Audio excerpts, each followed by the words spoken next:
Good morning, students.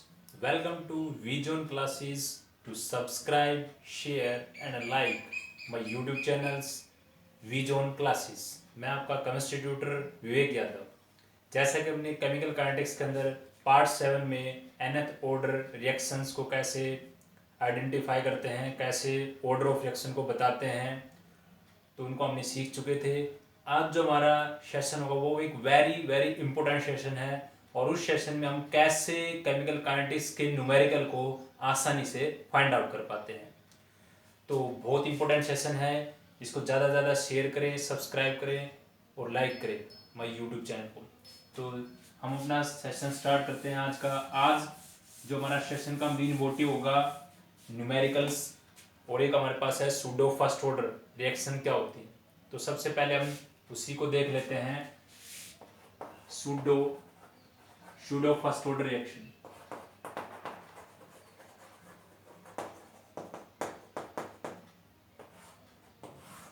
Pseudo first order reactions, those reaction which is not purely first order but under certain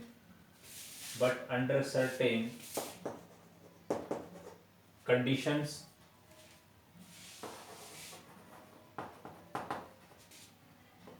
become a reaction of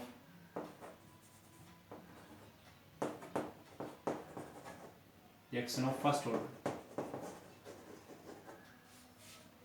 कि L इस type की reaction जो असलियत में देखा जाए तो वो फर्स्ट ऑर्डर नहीं है, बट कुछ कंडीशंस की वजह से वो क्या होती हैं, फर्स्ट ऑर्डर रिएक्शन होती है।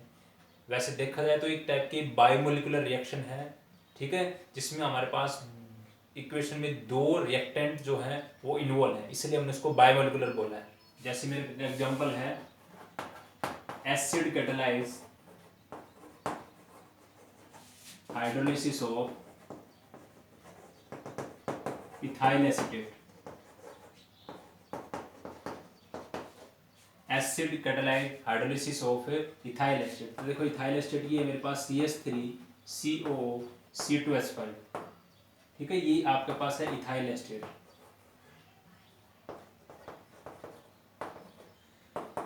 इसको हम एसिड कैटालाइज हाइड्रोलाइज कर दिया हमने, ये एसिडिक कंडीशन ले ली, ठीक है। तो यहाँ से क्या फॉर्मेशन होगी, यहाँ फॉर्मेशन हो गया CH3COH प्लस C2H5OH, एक कार्बोक्सिलिक ग्रुप और एक आपके पास अल्कोहलिक ग्रुप आता है, आपके पास वन कार्बोक्सिलिक और वन अल्कोहलिक। देखा जाए तो ये रिवर्स रिएक्शन है एस्टरिफिकेशन की, क्योंकि ये क्या आपके पास एक एस्टर है। तो हमने एस्टर का एसिड कैटालाइज हाइड्रोलिसिस की है, तो हमारे पास क्या बन गया, एक कार्बोक्सिलिक ग्रुप की। अब वही तो बात है कि सूडो फर्स्ट ऑर्डर रिएक्शन में ये कैसी बायोमोलिकुलर रिएक्शन है, तो एक्चुअली रेट तो हमारे पास ये होना था, रेट इज इक्वल टू के कंसंट्रेशन ऑफ रिएक्टेंट होता है ना, तो CH3 ये होगा आपके पास CH3CO C2H5 और आपके पास H2O, और क्या हो गया H2। इन दोनों की वजह से देखने से बायोमोलिकुलर लगती है, बट एक्चुअली क्या है, मेनली जो सूडो फर्स्ट ऑर्डर जो रिएक्शन है उसमें जो स्मॉलर अमाउंट जो भी रिएक्टेंट है वो आपका डिपेंड करेगा आपका ऑर्डर ऑफ रिएक्शन को, ना कि जो एक्सेस, क्योंकि यहाँ पे वाटर जो may be as an solvent का वर्क कर रहा है तो ये एक्सेस में है, ठीक है। तो इसको हम नेग्लेक्ट कर देंगे हम, तो यहाँ पे आ जाएगा रेट इज इक्वल टू के CH3COO C2H5, इसको नेग्लेक्ट कर देंगे, ये बच गया। तो इसके अकॉर्डिंग हमारे पास ये रिएक्शन कैसी है, एक फर्स्ट ऑर्डर रिएक्शन है। कैसी एक फर्स्ट ऑर्डर रिएक्शन है, कैसी first order, pseudo first order reaction.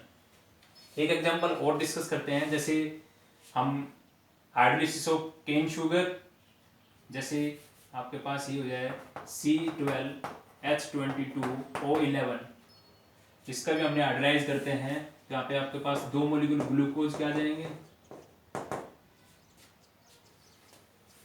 एक ग्लूकोज प्लस फ्रुक्टोज होता है, बट मोलिकुलर फॉर्मूला हमारे पास क्या होता है, इसका सेम होता है, ठीक है, ये ग्लूकोज है, ये फ्रुक्टोज है आपके पास।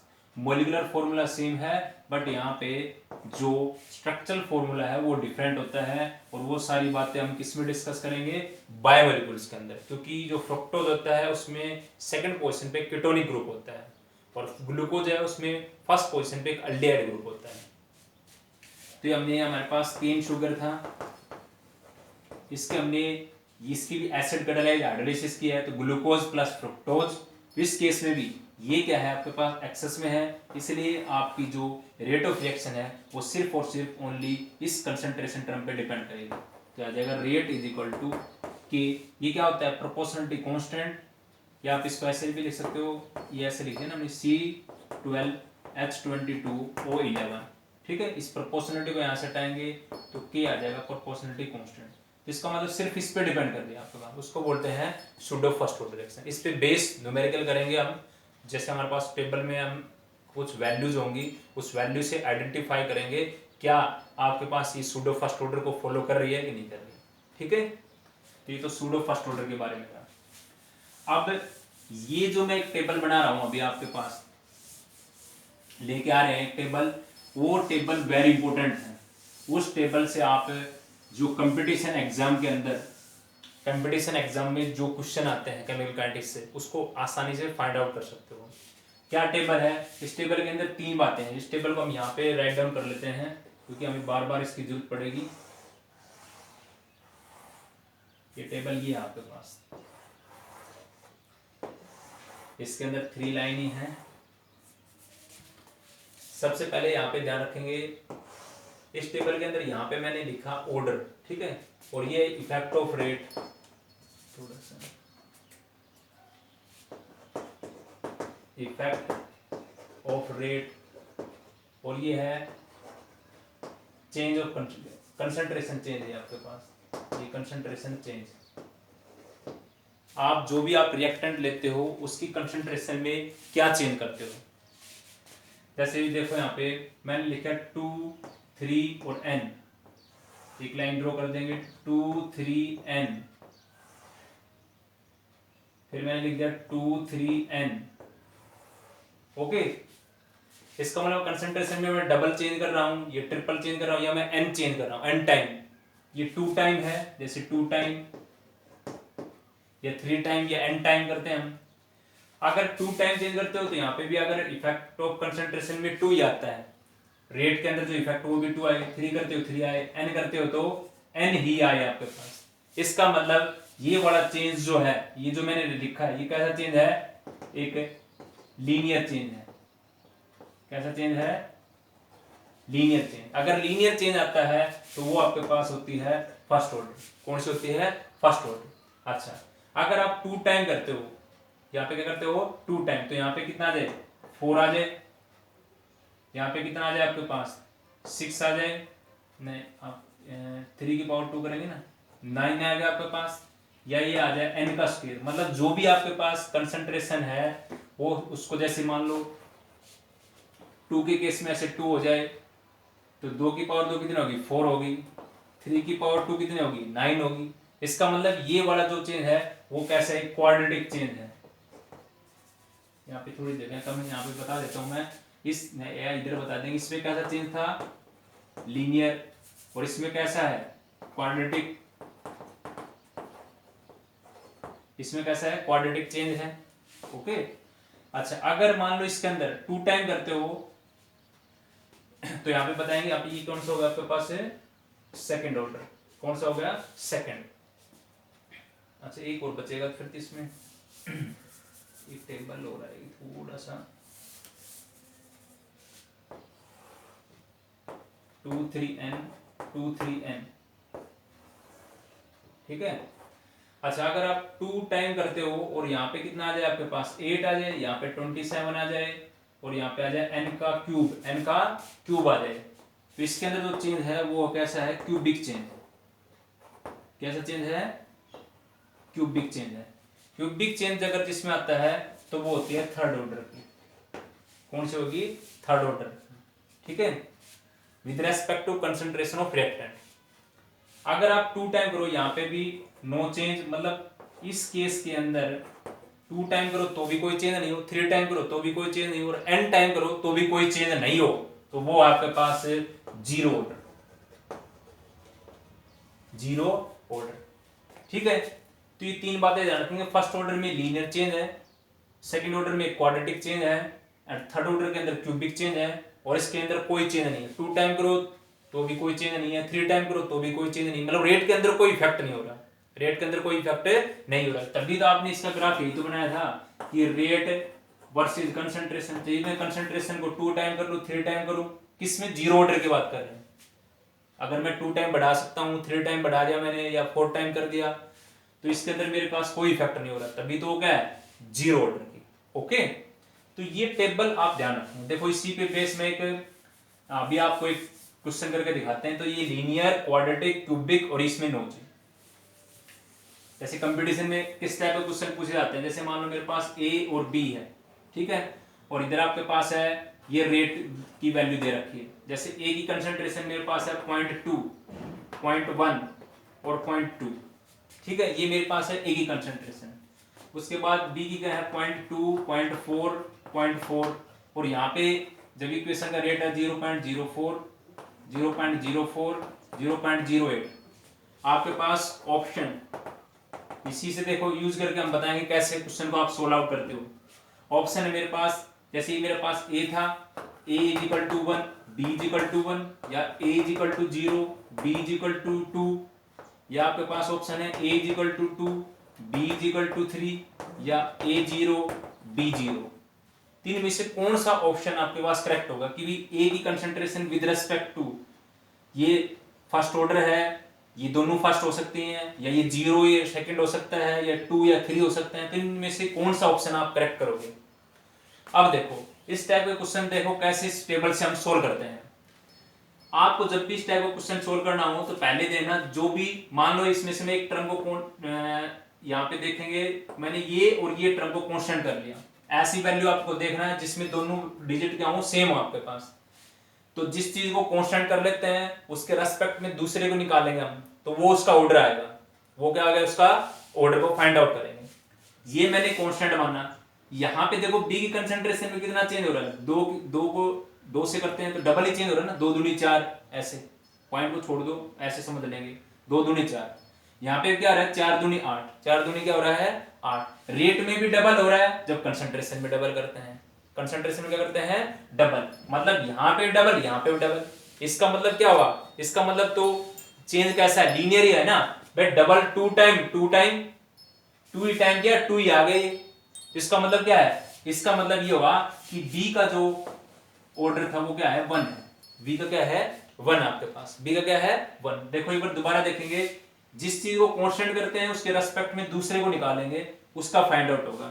ये मैंने कांस्टेंट किया, तो अब मैं जब ए को कांस्टेंट करता हूं तो बी का ऑर्डर निकलेगा, बी को कांस्टेंट करते हैं तो ए का ऑर्डर निकल जाएगा। देखो ए को कांस्टेंट किया मैंने, 0.2 को कांस्टेंट कर लिया ऐसे, तो यहाँ पे चेंज कैसा है डबल है, और यहाँ पे भी देखो कितना है डबल ही है। इसका मतलब ये तो लीनियर चेंज हुआ, कैसा चेंज हुआ, लीनियर चेंज हुआ। तो इसका मतलब ऑर्डर कितना आ गया, बी का 1 आ गया। अच्छा अब देखो नेक्स्ट हम करके देखते हैं, बी को कांस्टेंट कर लो, बी को कांस्टेंट यहां से करेंगे, बी को कांस्टेंट यहां से करेंगे क्योंकि दोनों वैल्यू सेम है। अब आप देखो, और ये ध्यान रखना जिस भी चीज को कांस्टेंट करते हैं ना उसी लाइन को कंपैरिजन करेंगे आप। जैसे मैंने इन दोनों को किया था तो इस दोनों को कंपैरिजन किया, अब मैं इनको कांस्टेंट कर रहा हूं तो इन दोनों को कंपैरिजन करेंगे, तो ये तो कांस्टेंट हो गया। अब देखो 1 को 2, इसका मतलब ये डबल हो रहा है, 1 को 2 से गुणा करेंगे 2 ही आएगा। ये भी कितना है 4 को 2 से, 4 को अगर 2 से मल्टीप्लाई करोगे तो ही 8 आएगा ना आपके पास। इसका मतलब ये भी क्या है डबल है। इसका मतलब ये तो कैसा हो गया, लीनियर चेंज होगा। इसका मतलब ए का मान भी कितना आएगा 1 ही आएगा, ए का मान कितना आ गया 1। तो इसका मतलब ऑप्शन नंबर फर्स्ट आपका सही है, ए भी 1 बी भी 1। तो ऐसे इस टेबल का यूज करके आप जो क्वेश्चन है केमिकल काइनेटिक्स को, वो सिर्फ ट्रिक से 2 सेकंड या 3 सेकंड के अंदर आप आसानी से उसको सोल्व कर सकते हो। बस ये टेबल याद होनी चाहिए आपको। इसी पे बेस देखो आपके जो एनसीईआरटी एक्सरसाइज के जो न्यूमेरिकल हैं वो कितने आप देखना अपनी बुक्स के अंदर ऐसे लेंथ रखे हैं, ऐसे ऑर्डर करके फाइंड आउट आप करते हो तो ज़्यादा टाइम लगता है। मैं दोनों तरीके बताऊंगा आपको कि जो आप लॉन्ग टर्म से कैसे सोल्व करते हैं और शॉर्ट टर्म से कैसे। तो ये तो शॉर्ट टर्म से था बिल्कुल, ठीक है। तो आइए अब हम और क्वेश्चन करके देखते हैं। जी ये क्वेश्चन हो गए ना आपके पास।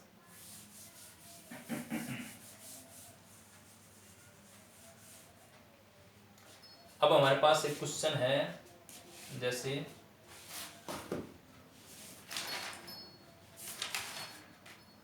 चलो पहले ये यही क्वेश्चन ले लेते हैं।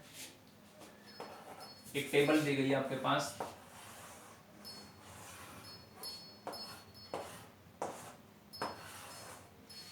इस टेबल के अंदर टाइम वर्सेस सेकंड, ये तो आपके पास कि टाइम 0 इनिशियल है 30 पे, 60 पे और 90 पे।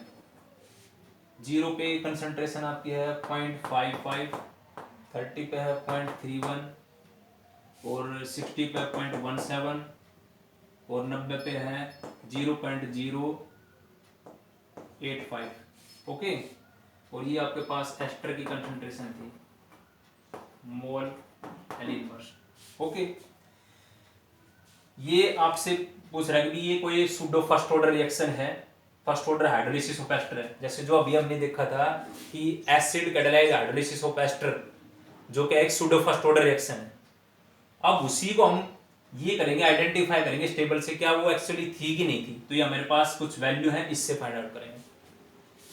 अब आपके पास इससे इसके अंदर कैलकुलेट क्या करवा रहा है आपसे, दो चीजें कैलकुलेट करवा रहा है। एक तो आपसे ये करवाना चाह रहा है आपसे, फर्स्ट तो आपके पास है कैलकुलेट एवरेज रेट। एक तो आपसे निकलवाया उसने average rate of reaction between time interval 30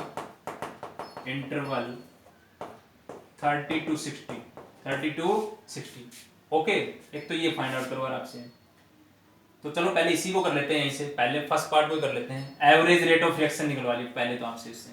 तो ध्यान रखेंगे हमने एवरेज रेट का फॉर्मूला क्या बता रखा है, -C2 - C1 अपॉन में T2 - में T1।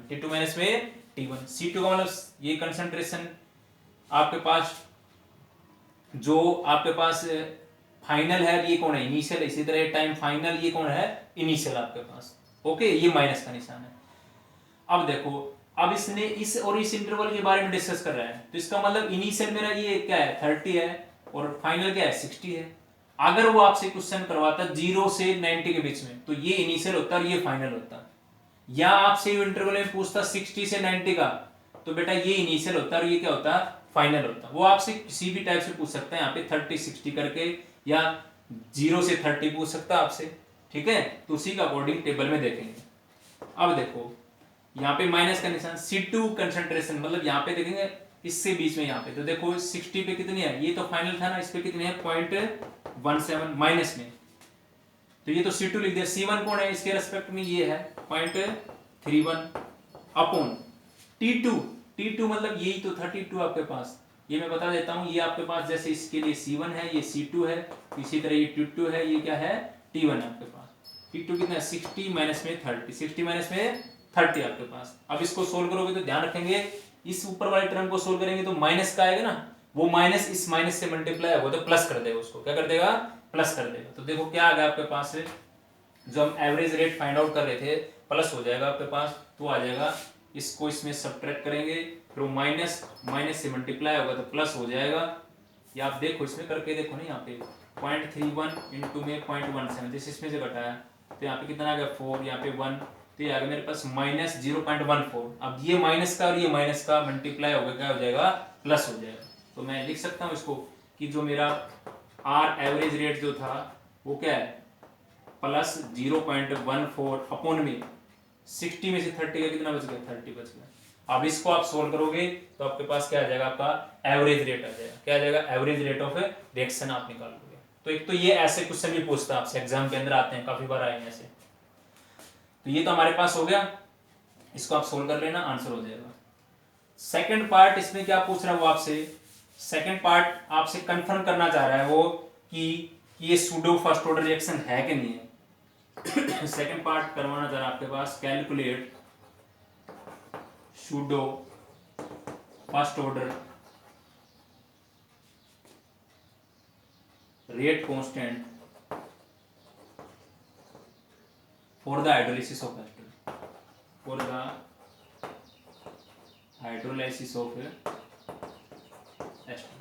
जब इस एस्टर की हाइड्रोलाइसिस करते हो तो इसका मतलब जो हम इसके अंदर जो रेट कांस्टेंट की वैल्यू फाइंड आउट करेंगे दो आपके पास कॉम्बिनेशन से, तो सेम अगर आएगी तो हम बोल देंगे वो क्या है आपके पास सूडो फर्स्ट ऑर्डर रिएक्शन, ठीक है। अगर सेम नहीं आई तो हम बोलेंगे वो नहीं है। तो देखो कैसे फाइंड आउट करते हैं इसको। तो आप कोई भी दो इक्वेशन ले सकते हो जैसे एक 30 के ले सकते हो या एक 60 के ले लेते हैं हम, जैसे ये है आपके पास। तो मैंने देखो फॉर्मूला हम ये यूज करेंगे k is equal to 2.303 upon में t log R naught upon में आर नोट अपॉन में आर हमने ये, ठीक है। अब देखो k का मान फाइंड आउट करते हैं 2.303, मैं किसके लिए फाइंड आउट करना चाह रहा हूँ 30 वाले के लिए, इस 30 के लिए, ठीक है। तो log अब देखो यहाँ जो आर नोट क्या होती है इनिशियल कंसंट्रेशन तो आपकी कितनी है 0.55 ही है ना, जीरो पे जब इक्वेशन चली नहीं थी तो वहां पे कितनी थी 0.15।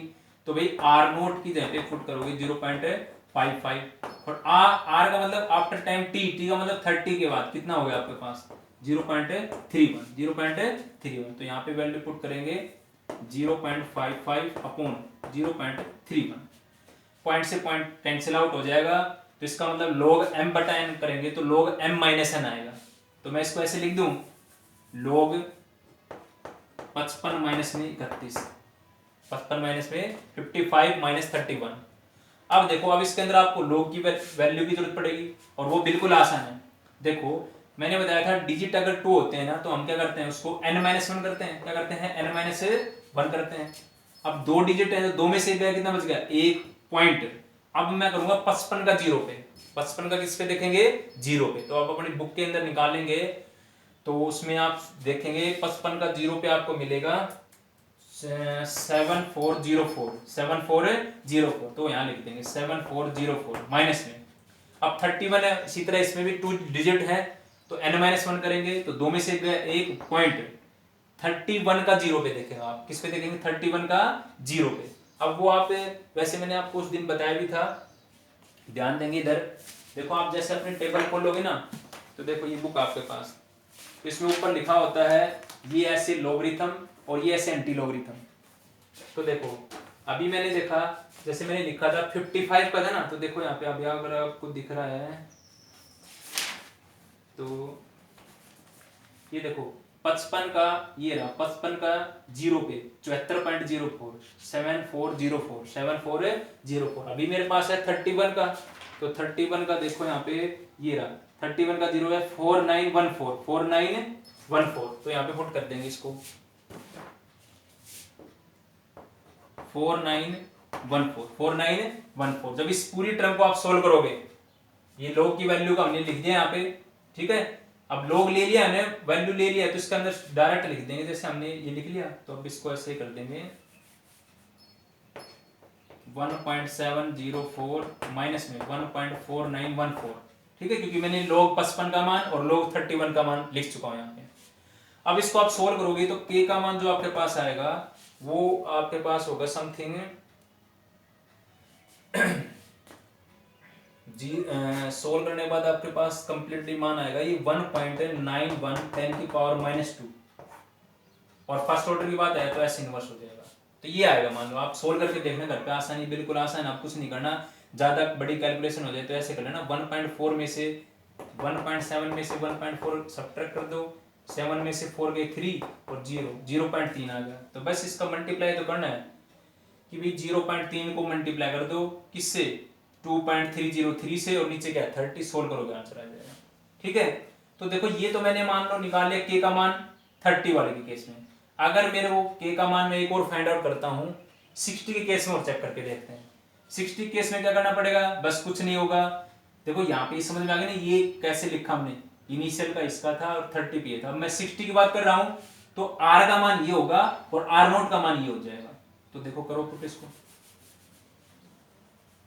तो देखो यहाँ पे आ जाएगा 60 log r नोट की जगह पे क्या आएगा ये इनिशियल वाला 0.55 अपॉन में r। अब किसके बारे में बात कर रहे हैं 60 वाले कर रहे हैं ना, जब टाइम कितना 60 वाला, तो यहाँ पे कितना है 0.17। तो अब आपके पास इसमें भी वही करेंगे, ये पॉइंट से पॉइंट हट जाएगा, log 55 माइनस में log 17, log 55 माइनस में log 17।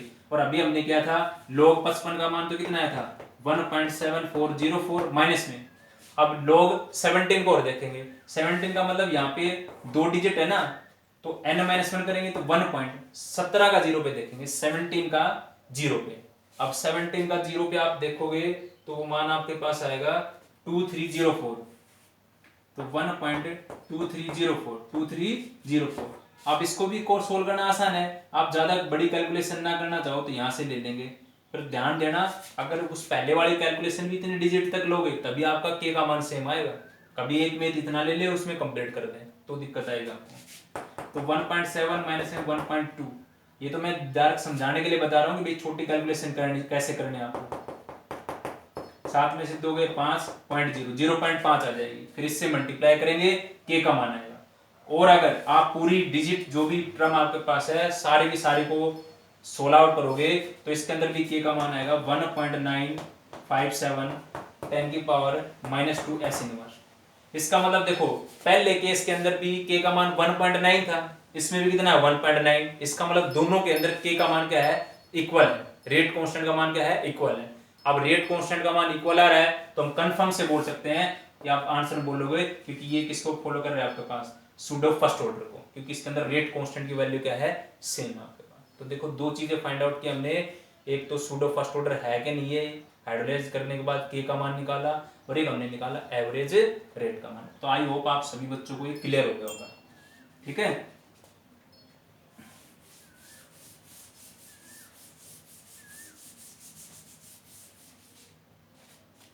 तो अब नेक्स्ट देखते हैं, हम देखते हैं हमारे पास एक क्वेश्चन हो रहा है, केमिकल काइनेटिक्स का कोई क्वेश्चन है ये आपके पास, और ये 4 एक्सपेरिमेंट है, और 4 एक्सपेरिमेंट में ए की कंसंट्रेशन ये दे रखी है, बी की ये है, और इनिशियल रेट ऑफ फॉर्मेशन ये है आपके पास। और आपसे फाइंड आउट करवा रहा है तो रेट कांस्टेंट मतलब के का मान, और एक रेट ला एक्सप्रेशन है, एक रेट ला एक्सप्रेशन। तो अगर मेरे पास, जैसे आप इसको ऐसे तो लिखोगे dx/dt इज इक्वल टू के ए की पावर x और b की पावर y, b की पावर क्या आ जाएगी, y आएगा आपके पास, ठीक है। अब अगर मेरे को इस x और y की पावर पता लग जाए, x का मान क्या है, y का मान क्या है, क्योंकि a भी तो मेरे पास है और ये भी मेरे पास है, कहाँ है ये सभी, कोई भी एक्सपेरिमेंट से ले सकते हैं हम आप, ठीक है। तो मैं क्या फाइंड आउट कर सकता हूँ, इस रेट कांस्टेंट को फाइंड आउट कर सकता हूँ, रेट कांस्टेंट क्या कर सकता हूँ, फाइंड आउट कर सकता हूँ। तो सबसे पहले हम इसमें रेट लॉ को फाइंड आउट करते हैं। तो देखो जैसे मैंने आपको जो ट्रिक बताई है बिल्कुल वैसे करके देखते हैं। देखो इनमें से अभी चेक करो पहले कौन दो कांस्टेंट है। जैसे मान लो मैंने इसको कांस्टेंट कर रहा हूं, अभी मैं इसको कांस्टेंट कर रहा हूं, तो मेरे पास जो ऑर्डर आएगा बी के ऊपर जो पावर आएगी उसके मतलब वाई का मान आ जाएगा मेरे पास। इसको मैंने कांस्टेंट किया तो कंसंट्रेशन में कैसा चेंज है, डबल है, 2 दूनी 4 है। और यहाँ पे देखो तो थोड़ा सा आपको ये आना चाहिए, थोड़ा रीजनिंग टाइप का है ये बिल्कुल। अब ये कैसा चेंज है, अगर मैं पॉइंटों को छोड़ दूं मान लो, तो 72 को अगर मैं 4 से गुणा करता हूं तो मेरे पास आता है 288। इसका मतलब जब यहां डबल चेंज कर रहा हूं तो यहाँ पे क्या आ रहा है, इसका 4 से मल्टीप्लाई कर रहे हैं तभी आ रहा है ना आपके पास। तो इसका मतलब तो ये कौन सा है, ये कैसा चेंज है, ये चेंज कैसा है, क्वाड्रेटिक वाला चेंज है, n स्क्वायर वाला। तो इसका मतलब क्या होगा हमारे पास, इसका मतलब ये आ गया कि इस y की जगह पे कितना ऑर्डर आना चाहिए, 2 आएगा। क्या आएगा आपके पास से 2। देखो क्या है, इसको कांस्टेंट कर दिया। इसकी कंसंट्रेशन में देखो मैंने देखा है 2 दूनी 4, बट यहाँ पे डबल तो नहीं हो रहा ना, यहाँ पे तो 4 गुना आ रहा है, क्योंकि 72 को 4 से मल्टीप्लाई कर रहे तभी तो आ रहा है आपके पास ये। तो इसका मतलब ये कैसा है, अगर आप यहाँ पे डबल कर रहे हो तो यहाँ पे 4 टाइम आ रहा है ना, डबल करते हो 4 टाइम आया, डबल करते हो क्या आया 4 टाइम, तो कैसा ऑर्डर होगा, सेकंड ऑर्डर। कैसा होगा, सेकंड ऑर्डर। तो बी के ऊपर कितना मान आ गया, सेकंड आ गया। देखो यही होगा ना बिल्कुल। अब देखो मान लो मेरे को इसके पता हो करना कि x की जगह पे क्या आएगा, x की जगह पे क्या आएगा। तो अब देखो इन दो किसी एक्सपेरिमेंट में जैसे इसकी वैल्यू कांस्टेंट जिससे हो सकती है, तो देखो एक तो ये वैल्यू है 0.1 और एक ये वाली वैल्यू है, ये दोनों कांस्टेंट कर लिया हमने। अब यहां देखो इसके अंदर भाई जब ये कांस्टेंट करते हैं तो a के ऊपर जो पावर है x उसका मान आएगा ना मेरे पास। तो देखो 1 को 4 से गुणा करते हैं तो 4 गुना आ रहा है यहाँ पे, और ये भी क्या है 6 चौक 24, ये भी 4 है, यहाँ पे भी 4, यहाँ पे 4। इसका मतलब कौन सा चेंज है, लीनियर चेंज है। और लीनियर चेंज वाला कौन सा भाई, लीनियर चेंज वाला तो यही होता है फर्स्ट। लीनियर चेंज वाला कौन सा है, फर्स्ट। भाई 2 टाइम करो तो 2 आए, 3 करो तो 3 आए, 4 करे तो 4 आए, तो इसका मतलब लीनियर चेंज है। तो इसका मतलब x का मान कितना आ गया, फर्स्ट आ गया, x का मान कितना आ गया फर्स्ट। तो देखो ये तो बिल्कुल इजी आंसर है, तो ऐसे कर सकते हो, तो इस टेबल से आप ओके। तो ये तो हमारे पास हो गया इसके अंदर ये। अब आपको बस कुछ नहीं करना, आपसे दूसरा पूछा उसने क्या, रेट कांस्टेंट। रेट कांस्टेंट के लिए मान लो मैं पहला एक्सपेरिमेंट ले लेता हूँ, ये वाला मेरा। तो भाई डी जो आपके पास रेट ऑफ फॉर्मेशन क्या है, ये यहाँ पे पुट कर देंगे 6.0 इंटू 10 की पावर -3, 10 की पावर -3। के का मान निकालना है, ए का मान कितना है 0.1 है भाई, बी का मान भी कितना है 0.1 है, कितना है 0.1 है। तो बस सोल्व करना आपको इसको। अब क्या बचा इसके अंदर, कुछ भी नहीं बचा। ये तो देखो थोड़ा सा करना पड़ेगा। तो ये आ गया मेरे पास 6.0 10 की पावर -3, के इज इक्वल टू 0.1, इसकी पावर भी 1 है, 0.2 इसकी पावर भी कितनी है, इसकी 2 ना 1 था ना पहले टर्म का, पहले टर्म का 1 ही था, हाँ ठीक है। बस ये आ गया आपके पास। के का मान निकालना चाहते हो आप, तो कर दो 6.0 10 की पावर -3 अपॉन में 0.1 का पावर 1, तो इतना ही आ जाएगा ना ये तो, इनटू में 0.1 और इसकी पावर 2। इसको सोल्व करोगे तो आपके पास के का मान आ जाएगा, वो क्या होगा आपका रेट कांस्टेंट। ठीक है, तो वो तो वही बात है, सेम ही तो मान आएगा भाई। ये एक की पावर कितनी कर दो इतना ही होगा ये, तो इसका मतलब के का मान आपका कितना आ गया 6.0 आ जाएगा, 6.0। इसको पूरा सोल्व करेंगे तो यहाँ पे नीचे पॉइंट आएंगे, वो इसको पॉइंट को कट कर देंगे, पावर नहीं बचेंगी बिल्कुल भी, तो आंसर हो जाएगा 6.0, 6.0 आपके पास। और देखो यहाँ पे ध्यान देंगे, अब मेरा जो आंसर है उसके पीछे यहाँ पे यूनिट क्या लिखूं, तो भाई ये ऑर्डर कौन सी है, 2 और 1 3, 2 + 1 कितना आ गया 3, और 3 का जो रेट कांस्टेंट की वैल्यू क्या आती है L² मोल -2 और S-1, तो आपको पीछे ये यूनिट लिखनी है किसकी, थर्ड ऑर्डर की, क्योंकि यहाँ पे क्या है रेटल एक्सप्रेशन में जो ऑर्डर ऑफ रिएक्शन करते हैं तो उसमें क्या करते हैं, इसका सम करेंगे 2 और 1 3, तो 3 ही आ रहा है आपके पास। ठीक है, तो आज का हमारा ये सेशन पे जो न्यूमेरिकल थे उसको हमने देखा है, बिल्कुल आसान है। Thank you for vision classes.